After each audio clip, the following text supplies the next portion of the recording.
इस घर के दरवाजे अपने आप खुल जाया करते थे जब वो अंदर आया करती थी।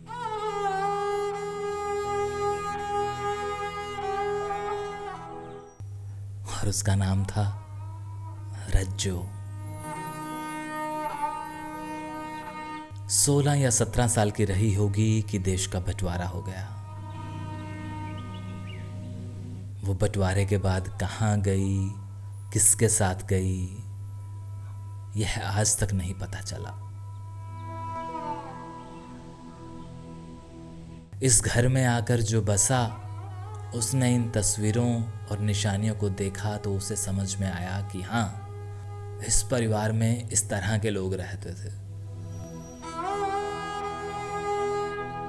जो परिवार यहाँ आया उसका भी तो यही किस्सा था, उसका भी यही फसाना था, क्योंकि उनकी सकीना न जाने कहाँ चली गई थी।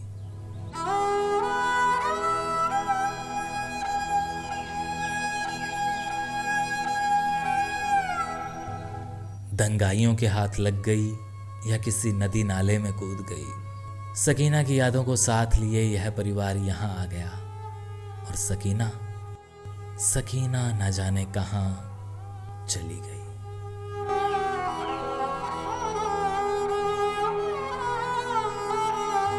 यही हाल शायद रज्जो का हुआ होगा। या तो किसी ने उससे निकाह किया होगा या फिर हीरा मंडी में बेच दिया होगा।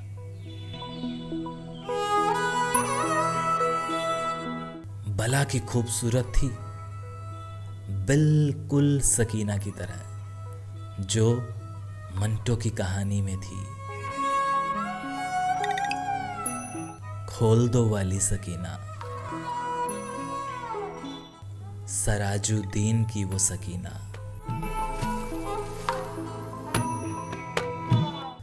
मंटो की सकीना को तो बहुत लोगों ने छुआ, लेकिन रज्जो और इस सकीना का कुछ पता ही नहीं चला।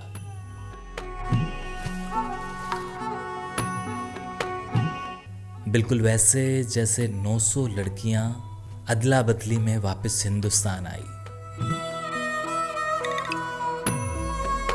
वैसे ही तो शायद 900 हिंदुस्तान से पाकिस्तान भी गई होंगी। इतना बेशकीमती घर देखकर तो कोई भी अंदाजा लगा सकता है कि रज्जो का परिवार कितना रसूख वाला था। इस पूरे घर में नौकरों की तादाद कुछ ज्यादा ही लगती थी। तभी तो इन तस्वीरों पर मिट्टी का नामो निशान नहीं है।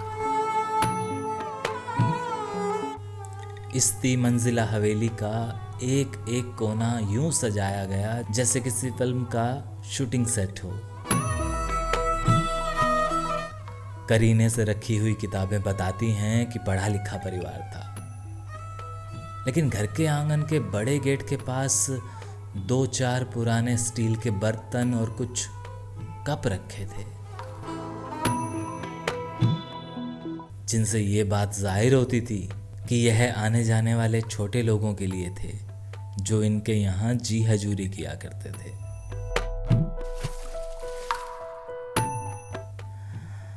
सकीना के घर वाले इन बर्तनों को देखकर सोच रहे थे कि ऐसा हमारे घर तो नहीं था।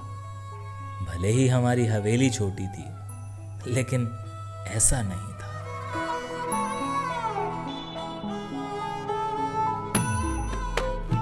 घर के दरवाजे, रोशनदान, खिड़कियां और बारियां अपनी उम्र का अंदाजा बता रही थी।